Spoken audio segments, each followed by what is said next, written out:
नमस्कार दोस्तों।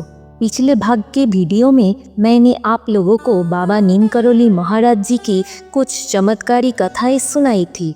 कैसे एक बार टिकट चेकर ने स्वयं नीम करोली बाबा को बिना टिकट होने के कारण ट्रेन से उतर दिया था, लेकिन बाबा के उतरते ही पूरी ट्रेन आगे बढ़ने से रुक गई और फिर जो हुआ वो बाबा की दिव्य शक्ति का प्रमाण बन गया।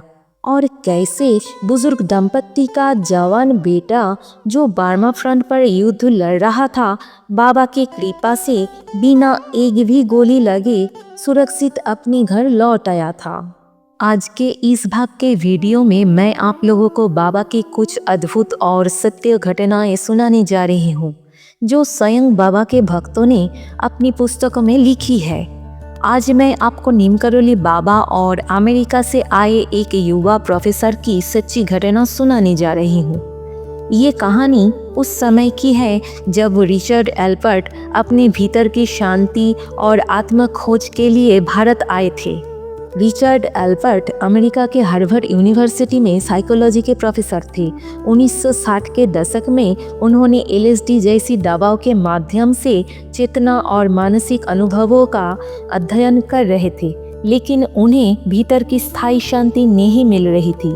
1963 में हार्वर्ड यूनिवर्सिटी से रिचर्ड एल्बर्ट निकल गए।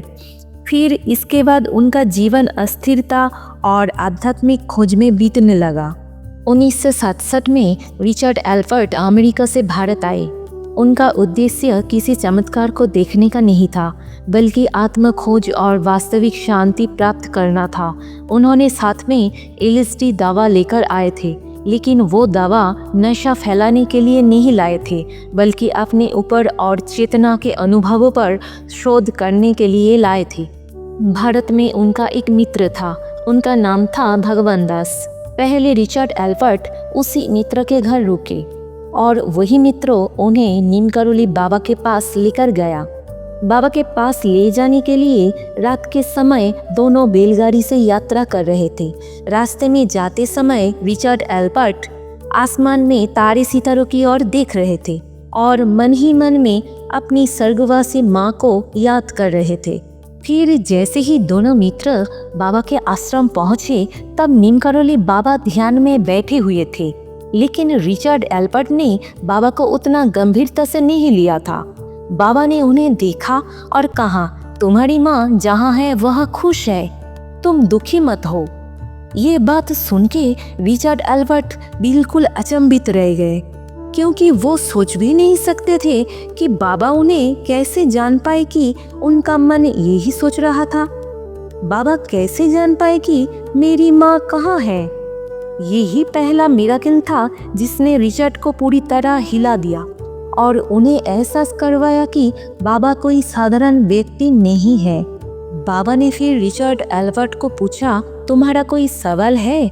रिचर्ड ने जवाब दिया कि नहीं महाराज, कोई सवाल नहीं है। फिर बाबा ने कहा, वो दवा कहाँ है? रिचर्ड एल्बर्ट ने जवाब दिया, कौन सी दवा? बाबा की ये बात सुन के वो दोबारा अचंभित हो गए। उनको समझ में नहीं आ रहा था कि बाबा को एलएसडी दवा के बारे में कैसे पता चला। फिर बाबा ने मुस्कुरा के बोला, जो तुम साथ में लेकर आए हो। शुरुआत में रिचर्ड हिचक रहे थे कि बाबा को एलएसडी दवा दे, लेकिन बाबा ने धीरे धीरे और प्रेमपूर्वक अंदाज में कहा कि जो दवा तुम्हारे पास है वो मुझे दो। फिर रिचर्ड ने बाबा को एक गोली दी। बाबा ने एक गोली तुरंत खा लिया। फिर रिचर्ड ने देखा बाबा को इस गोली से कुछ असर नहीं हुआ। थोड़ी देर बाद बाबा ने फिर से और एक गोली मांगी। ऐसे करते करते बाबा ने रिचर्ड एल्बर्ट के पास में जितनी गोलियां थी, बाबा ने सब खा ली। रिचर्ड एल्बर्ट ये देखकर हैरान और चिंतित हो गया था कि बाबा को कहीं कुछ हो ना जाए, लेकिन उन पर कोई असर नहीं हुआ, बल्कि बाबा तो हंसते ही रहे। फिर रिचर्ड ये देख के स्तंभित हो गए, क्योंकि इतनी गोली खाने से कोई जीवित नहीं रहता। ये भी बाबा का एक चमत्कार था, क्योंकि इससे रिचर्ड को एहसास हुआ कि वास्तविक अनुभव और शांति दबाव से नहीं, बल्कि ज्ञान और प्रेम से मिलती है। नीम करोली बाबा की दिव्य शक्तियों को देखकर रिचर्ड एल्फर्ट का मन पूरी तरह से बदल गया। उन्होंने बाबा के चरणों में स्वयं को समर्पित कर दिया और बाबा के सच्चे भक्त बन गए। बाबा ने ही उन्हें रिचर्ड एल्फर्ट से रामदास नाम दिया। वो हमेशा आश्रम में नहीं रहे, लेकिन जीवन भर बाबा की आज्ञा के अनुसार सेवा और भक्ति मार्ग पर चलते रहे। रिचर्ड एल्फर्ट उर्फ रामदास जी बाबा के महान और प्रसिद्ध शिष्य में से एक माने जाते हैं। वैसे तो बाबा की चमत्कारी कहानी का कोई कमी नहीं है, जितना बताऊं उतना कम पड़ेगा।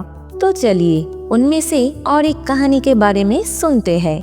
एक भक्त के अनुसार द्वितीय विश्व युद्ध के दौरान चंद्रशेखर पांडे एमईएस में एसडीओ पद पर कार्यरत थे। एक दिन पांडे जी की पत्नी को बुखार आ रहा था और वो कमजोर होती जा रही थी। ऐसा लग रहा था कि वो बच नहीं पाएंगी। पांडे जी अपनी पत्नी को लेकर बहुत चिंतित थे। इधर बिगड़ती तबीयत को देखकर उन्होंने अपने ससुर अनूप शहर के रहने वाले मोतीराम जी को तार भेजा। इस खबर से बुजुर्ग मोतीराम जी बहुत परेशान हुए और अपने गुरु मौनी बाबा के पास गए और उनसे कहा कि हे गुरुदेव, आज मैं आपसे विनती करता हूँ कि किसी भी तरह मेरी बेटी को जीवन प्रदान करे या मेरा जीवन समाप्त कर दे। मौनी बाबा कुछ देर तक ध्यान मुद्रा में रहे और फिर बोले, केवल बाबा नीम करोली ही जीवन को बहाल करने में सक्षम है। तुम उनसे ही अपनी इच्छा पूरी करने के लिए प्रार्थना करो। इस पर अनूप शहर में मोतीराम जी नीम करोली बाबा का ध्यान करने लगे और उनसे प्रार्थना की। इधर नीम करोली बाबा झांसी में चंद्रशेखर पांडे जी के घर पहुंचे और पूछा कि तुम्हारी पत्नी कैसी है। पांडे जी बाबा को नहीं पहचानते थे। पूछा कि आप कौन हैं? इस पर बाबा ने उत्तर दिया, बाबा नीम करोली। इस पर पांडे जी ने कहा, वो अंदर मृत पड़ी है। नीम करोली बाबा ने कहा, क्या तुम उसे मुझे दिखाओगे? इस पर चंद्रशेखर पांडे जी नीम करोली बाबा को भीतर ले गए। बाबा ने उसके शव को देखकर कहा, ये अभी मरी नहीं है, क्या आपके घर में कुछ अंगूर है? उन्होंने बोला, एक कटोरा अंगूर और एक चम्मच ले आओ। बाबा ने अंगूरों को हाथ में दबाकर थोड़ा सा अंगूर का रस निकाला और उस रस को उसके मुंह में डाल दिया। इसके बाद चंद्रशेखर पांडे जी की पत्नी की नाड़ी धड़कने लगी और कुछ ही क्षणों में उसने आंखें खोल दी। बाबा ने कहा, उसे अंगूर का रस और दूध पिलाओ, वो ठीक हो जाएगी। इसके बाद नीम करोली बाबा वहां से चले गए।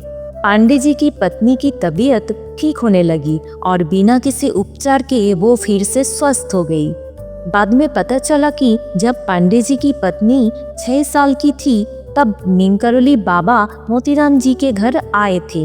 इसी समय पड़ोसी के घर में किसी की मृत्यु हो गई थी और बच्ची ने ये पहली बार देखा था, तो उसके कोमल हृदय को सदमा लग गया। फिर नीम करोली बाबा ने 6 साल की लड़की की कोमलता देखकर प्यार से कहा कि तुम्हें जो मांगना है मांग लो। उसने कहा कि बाबा, जब मैं मर जाऊं तो मुझे वापस जीवित कर देना। बाबा अपनी बात पर कायम थे, लेकिन उन्होंने उस समय कुछ नहीं कहा और अब बाबा ने वो छोटी लड़की यानी चंद्रशेखर पांडे जी की पत्नी को दिया वचन अब निभाया था। ये दोनों कहानियाँ the divine reality of Shri Baba Neem Karoli ji Maharaj से ली गई है, जिसे रवि प्रकाश पांडे जी ने संकलित किया है।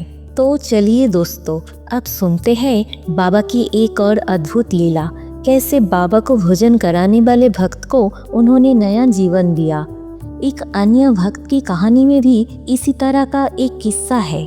इसके अनुसार महाराज जी को पास के एक गांव में जाने की आदत थी।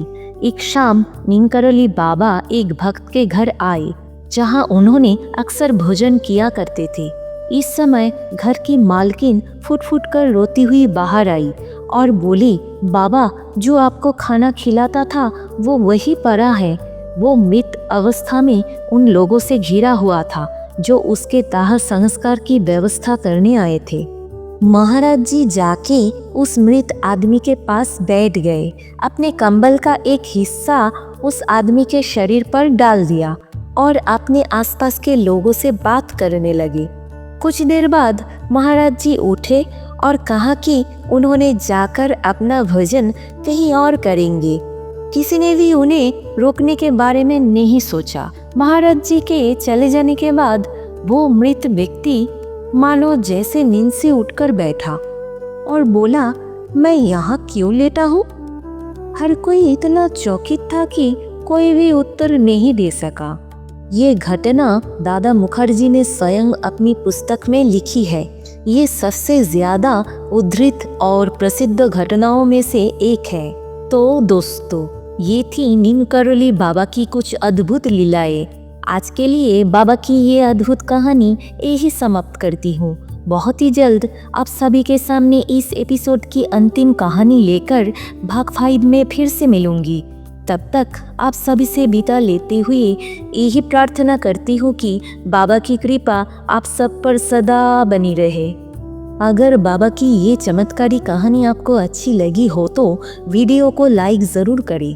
माइथोलॉजी पर आधारित हमारे ज्ञान भक्ति कथा चैनल पर भविष्य में ऐसे ही वीडियो देखने के लिए चैनल को सब्सक्राइब करके रखिएगा।